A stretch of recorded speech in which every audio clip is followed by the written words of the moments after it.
What if I told you the shadiest, most useless corner of your yard is actually some of the most valuable growing space you have? Most gardeners look at shade and think, no sun equals no garden. But that's the mistake, because some of the most expensive, most nutritious, and most in-demand crops on the planet don't want full sun. They prefer shade. Some even need it to thrive. By the end of this video, you'll know the 12 crops that turn shade into an advantage, and a few of these will genuinely surprise you. One sells for over $100 a pound. Another has been used in medicine for 5,000 years. And number 12 is one of the only fruiting trees that can handle shade, is extremely delicious, and grows in zone 5 and up. Let's get into it. Number 1, ramps. Let's start with the one that'll make your jaw drop. Ramps, also called wild leeks. These unassuming little plants look like lily of the valley and smell like garlic. And at high-end farmers markets and restaurants across North America, they sell for $20 to $30 a bunch and sometimes more. Chefs go absolutely crazy for them. Every spring, top restaurants feature ramp season on their menus like it's a holiday.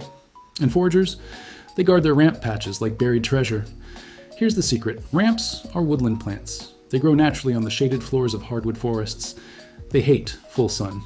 Give them dappled shade under deciduous trees, oaks, maples, birches, and rich, moist soil with lots of organic matter, and they will come back every single year and spread slowly on their own.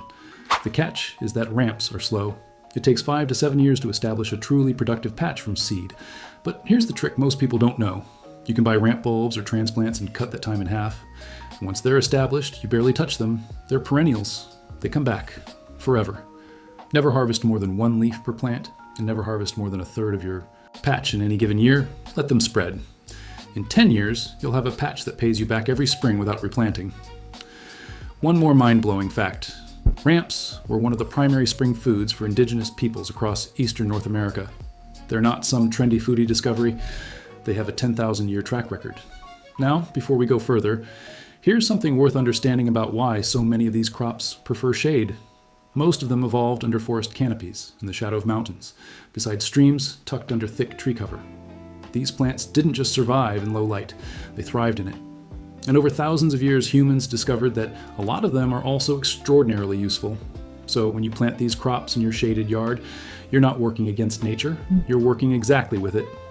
Keep that in mind as we go through the rest of this list. Number 2, ginger. You've bought ginger at the grocery store. You've probably paid $5, $6, even $7 a pound for it without thinking twice. But did you know you can grow it in a shaded garden bed and harvest it yourself? Ginger is a tropical understory plant. In the wild, it grows beneath dense tree canopies in Southeast Asia, where it gets filtered indirect light. It does not want direct afternoon sun. That actually scorches its leaves and stunts the rhizome growth underground. What it wants is warm temperatures, consistent moisture, rich organic soil, and shade. Here's the trick most beginner growers miss. Start with grocery store ginger. Buy a piece with visible eyes, those little growth nodes on the surface. Soak it overnight, then plant it about 2 inches deep in a shaded raised bed or pot. Keep it moist. Within a few weeks, you'll see green shoots emerging. Ginger takes about 8 to 10 months to fully mature, but you can do what's called green harvesting, pulling small pieces as early as 4 months for a milder, more tender flavor that chefs actually prefer and pay a premium for. Here's the bonus that most people never hear. Ginger is one of the most studied medicinal plants on Earth. Over 3,000 peer-reviewed studies have examined its anti-inflammatory, anti-nausea, and immune-boosting properties. It contains over 400 different chemical compounds. Growing your own means you get the freshest, most potent version of this medicine right from your backyard. Number 3, turmeric. Same family as ginger, same growing conditions, same wild backstory, but somehow even more valuable per pound. Fresh turmeric sells for $8 to $12 a pound at health food stores, and organic fresh turmeric goes for even more. Meanwhile, turmeric supplements are a multi-billion-dollar global industry. The active compound, curcumin, is one of the most researched natural compounds in existence. It's been used in Ayurvedic medicine for over 5,000 years, and modern research confirms its powerful anti-inflammatory effects. Grow it, exactly like ginger. Partial to full shade, warm and humid conditions, rich soil, consistent water. Plant rhizomes from a health food store in spring, harvest in fall when the leaves start dying back. Here's the fact that blows most people's minds. Fresh turmeric is 100 times more bioavailable than dried turmeric powder, meaning your body absorbs the beneficial compounds far more efficiently from the fresh root you grow in your shady garden than from any supplement you buy. That's not marketing, that's biochemistry. Number 4, spinach. Now let's talk about something you can harvest in 6 weeks. Spinach is one of the most popular vegetables in the world, and almost nobody knows it's a shade-preferring crop. Most people plant it in full sun and then wonder why it bolts to seed within a month. Here's the truth. Spinach evolved in cool, mountainous regions of Central Asia. It doesn't like heat. It doesn't like intense, direct sun.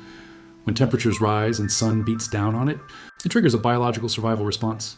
It thinks the season is ending and rushes to produce seeds. That's called bolting, and once it bolts, the leaves turn bitter and the plant is essentially done.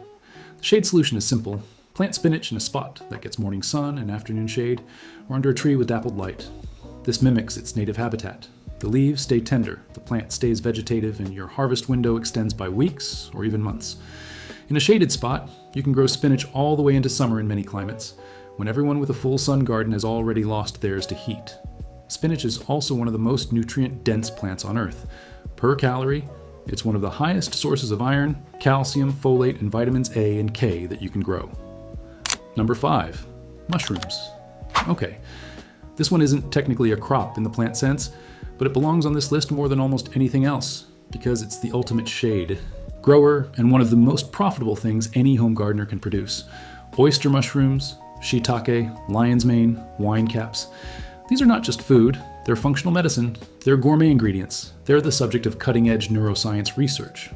Lion's mane, for instance, is being studied for its ability to stimulate nerve growth factor, a protein crucial for brain health and neurological repair. And here's what blows most people's minds. You don't grow mushrooms in soil, you grow them in wood, logs, sawdust blocks, straw bales. You literally inoculate a piece of wood with mushroom spawn, keep it moist in a shaded spot, and it produces food for years. For Shiitake on logs, you drill holes in a hardwood log, pound in mushroom plugs, seal with wax, and lean the log in a shaded, humid corner of your yard. It'll start fruiting in 6 to 18 months and continue for 4 to 6 years. Wine cap mushrooms, also called garden giants, might be the easiest of all. You spread spawn on a bed of wood chips in a shaded area. That's it. They fruit prolifically, they improve your soil as they break down wood material, and they can spread on their own. The economics are staggering. Gourmet mushrooms sell for $10 to $30 a pound. One productive Shiitake log can produce 2 to 4 pounds of mushrooms per year for 6 years. A shaded corner with 10 logs is a serious income stream. If you're enjoying this video and you like the kind of content I make, please support me by subscribing. It costs you nothing and it means the world to me. Now let's keep going, because the second half of this list gets even more interesting. Number 6, miner's lettuce. Here's a wild one with a wild history. Miner's lettuce got its name because gold rush miners in California ate it to prevent scurvy during harsh winters. It grows wild in cool, shaded, moist environments, and it's absolutely packed with vitamin C. Today, it's a specialty green that appears on tasting menus at high-end restaurants for its unusual appearance and delicate, almost water chestnut-like flavor. Those round leaves with the stem growing right through the center look almost unreal on a plate. It grows from seed in about 40 days. It thrives in shade and cool temperatures. It self-seeds prolifically, meaning once you plant it once, it comes back on its own year after year, and it's essentially maintenance-free. For the home grower, this is one of the fastest, easiest, and most interesting crops you can add to a shaded bed. For anyone selling at a farmer's market, it's a conversation starter that sells itself. Number 7, sorrel. Sorrel is the crop that professional chefs know about and almost nobody else does. It's a perennial. Plant it once and it comes back every year, larger and more productive. It tolerates shade beautifully. In fact, in full sun, it tends to get stressed and bolt in summer heat. The flavor is extraordinary. Bright, lemony, almost electric. It comes from oxalic acid in the leaves, the same compound that gives it a sour punch. Chefs use it in sauces, soups, and salads. In France, sorrel sauce with salmon is a classic that's been on menus for centuries.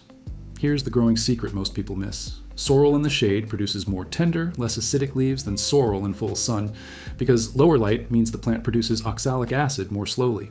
You actually get a better product from the shade. Harvest the outer leaves continually, and the plant just keeps growing. You almost can't kill it. It's drought tolerant once established, cold hardy, and completely deer resistant. Number 8, hostas. Wait, hostas? The ornamental plant everyone grows for landscaping? Yes. And here's the thing that will blow your mind if you didn't already know this. Hostas are edible. In Japan, hosta shoots, called uroi, are a traditional spring vegetable. They're harvested when they're just emerging from the ground in early spring before the leaves fully open, and they're eaten boiled, grilled, or in soups. The flavor is mild, slightly sweet, similar to asparagus. Hostas are one of the most shade-tolerant plants that exist. They're almost impossible to kill. Many people already have them growing in their yard without realizing they're sitting on an edible perennial crop. The varieties with the thickest, most upright shoots are the best for eating. Halcyon, some in substance, and elegans are often recommended. One important note, only eat your own hostas if you've confirmed they haven't been treated with pesticides, and always cook them. Raw hostas can cause mild digestive irritation. This crop costs nothing if you already have it. It produces every spring forever, and almost nobody knows it's food. Number 9, wasabi. And now the one that'll make your eyes go wide. Real wasabi. Wasabia japonica. Fresh wasabi rhizomes sell for $70 to $160 per pound. In some markets, even more. It's one of the most expensive food crops on Earth, and it's almost impossible to buy unless you're near a specialty Japanese grocer or a very high-end restaurant supplier. Why is it so rare and expensive? Because it's brutally hard to grow in conventional conditions. It needs cool temperatures and between 45 and 70 degrees Fahrenheit. It needs high humidity. It needs clean, constantly flowing water, or at minimum extremely moist, well-drained soil. And it needs deep shade. In the wild, wasabi grows along cool mountain stream banks in Japan under the canopy of forest vegetation. Direct sunlight will kill it. High temperatures will kill it. Bad drainage will kill it. But here's the opportunity. If you have a cool, shaded, moist corner of your yard, especially in the Pacific Northwest, the UK, parts of Canada, or cooler mountain regions of the US, you have exactly the microclimate wasabi needs. It takes 18 months to 2 years to produce harvestable rhizomes, but the leaves and stems are also edible and can be harvested along the way. And here's the fact that will genuinely change how you think about every piece of sushi you've ever eaten. Up to 99% of the wasabi served at sushi restaurants is not real wasabi. It's a mixture of horseradish, mustard, and green food coloring. The flavor compounds in real wasabi, called isothiocyanates, are so volatile that they dissipate within 15 minutes of grating. So fresh, backyard-grown wasabi grated. Moments before eating is an experience that virtually nobody outside of Japan has ever had. Grow it. Experience something almost no one else on Earth gets to eat fresh. Number 10, cardamom. Most people think of cardamom as an exotic spice they buy in a tiny jar at the grocery store for $5 or $6. What almost nobody realizes is that cardamom is a shade-loving plant, and one of the most valuable spices on Earth by weight, sitting right behind saffron and vanilla. Cardamom is native to the forest floors of southern India and Sri Lanka, where it grows naturally under the dense canopy of tropical trees. It evolved in near total shade. It does not want direct sun. Plant it in full sun, and it struggles, scorches, and barely produces. Plant it in deep, humid shade with rich soil and consistent moisture, and it becomes a productive, long-lived perennial that fruits year after year. The pods are harvested by hand, which is exactly why high-quality cardamom is so expensive. A single plant can produce pods for up to 10 years once established. Here's the mind-blowing part. Cardamom has been traded as a luxury spice since ancient times. It was used in Egyptian embalming rituals. Vikings brought it back from Constantinople. And today, the world's largest consumer of cardamom is not India, where it's grown. It's the countries of the Middle East, where it's ground into coffee and consumed daily as a symbol of hospitality. In cooler climates, cardamom can be grown in a large pot and overwintered indoors. In warmer zones, anything above USDA Zone 8, it can live outside year-round in a shaded spot. The plant itself is stunning to look at. Tall, lush, tropical. Most people assume it's just an ornamental. Little do they know it's making them expensive spice at the same time. Number 11, groundnuts. This one might be the biggest surprise on the entire list. And when you understand what it is, you'll want to go find some immediately. Groundnuts, also called Hopniss, Indian potato, or by their scientific name, Apios americana. These are not peanuts. Groundnuts are a native North American vine that grows wild in shaded, moist woodland areas across the eastern United States and Canada. Indigenous peoples across the continent relied on them as a staple food for thousands of years.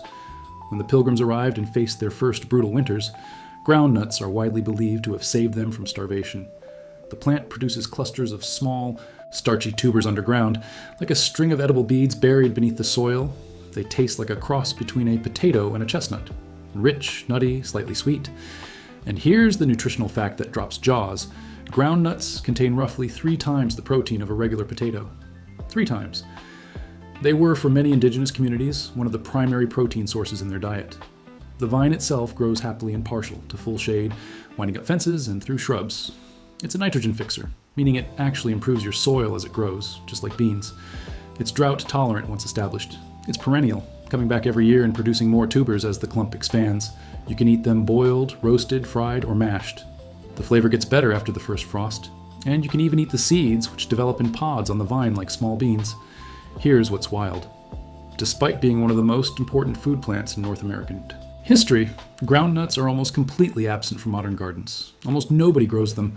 You can barely find them at nurseries, which means if you track down a source, and they are available from native plant nurseries, you're growing something genuinely rare, something with a history that most people walking through your yard would never guess. A shaded corner, some moisture, a fence to climb. That's all it needs. And it'll feed you from the same spot, from the same roots, for decades. Number 12, Pawpaw. Let's close the crop list with the one that makes people stop and say, wait, that's real? The Pawpaw, Asimina trilova, North America's largest native fruit. It tastes like someone crossed a banana with a mango, added a hint of vanilla custard, and then somehow made it grow on a tree in your backyard. The texture is soft and creamy, almost like pudding. It's so tropical in flavor that most people who try it for the first time refuse to believe it grew in a temperate climate. And here's the kicker. You almost certainly cannot buy one. Pawpaws have an extremely short shelf life, about 2 to 3 days once ripe. That makes commercial distribution nearly impossible. You won't find them at a regular grocery store. You won't find them at most farmers markets. The only way to eat a pawpaw is to either forage one in the wild or grow your own, which brings us to the shade connection. Pawpaws are native to the understory of eastern North American forests. Young pawpaw trees actually require shade to establish. They evolve to grow beneath the canopy of larger trees, and direct sun on a young pawpaw will stress or kill it. Mature trees can handle more light, but they thrive in dappled shade and are perfectly at home in a shaded yard. They're cold hardy down to negative 20 degrees Fahrenheit. They have no serious pest problems because the leaves contain natural compounds that insects find repellent, which also means deer won't touch them. They're one of the lowest maintenance fruit trees you can grow. Here's the historical angle that blows people away. Pawpaws were a staple food for indigenous peoples across eastern North America for thousands of years. George Washington reportedly loved them. Thomas Jefferson grew them at Monticello. Lewis and Clark ate them to survive when their food supplies ran low during their expedition. This fruit fed some of the most important moments in American history, and then almost completely vanished from the cultural memory. There are dedicated pawpaw enthusiasts working to bring this fruit back. There are annual pawpaw festivals in states like Ohio and Maryland, where people travel hours just to taste them. And right now, while almost nobody else is growing them, you could have a pawpaw tree quietly producing the rarest, most extraordinary fruit on the continent in the shade of your own backyard. Plant 2 trees for cross-pollination, give them a few years to establish, and then prepare to share something with your friends and family that most of them have never tasted in their lives. Now, before we close out, let's talk strategy, because knowing which crops to grow is only half the equation. Here are some quick tips to get maximum production from a shaded yard. First, think in layers. A forest has a canopy, an understory, and a ground layer. Your shade garden should too. Tall vines like groundnuts in the background, medium-height crops like ginger and turmeric in the middle, and low ground covers like miner's lettuce or sorrel underneath. You multiply your yield without multiplying your space. Second, soil is everything in shade. Shaded soil tends to stay moist but can compact and go anaerobic. Build raised beds or deeply amend existing beds with compost, leaf mold, and aged wood chips to create the loose, rich, well-draining environment that shade crops need. Leaf mold, simply composted leaves, is one of the best amendments for shade gardens, and it's completely free. Third, embrace the ecosystem. Shade gardens accumulate leaves and organic debris naturally. Don't fight it.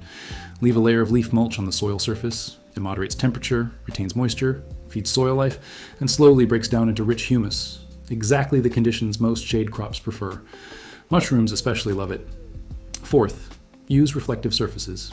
If your shade is caused by structures rather than trees, you can strategically place white or silver reflective materials, even white painted boards or fencing, to bounce ambient light into your growing area. This can meaningfully increase light levels without adding direct sun stress. And fifth, succession plant aggressively.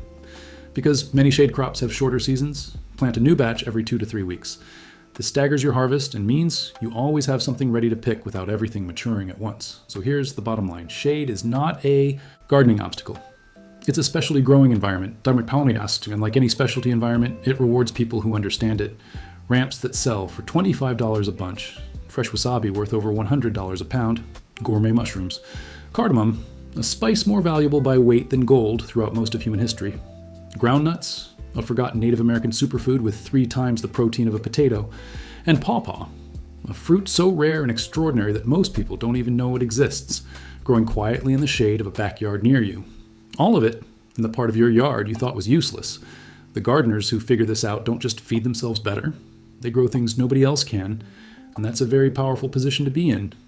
Drop a comment below and tell me which crop surprised you the most. My money's on the pawpaw, because once you taste one, you'll never look at your shady yard the same way again. That's it for me today. I hope you learned a bunch, and I'll see you in the next one.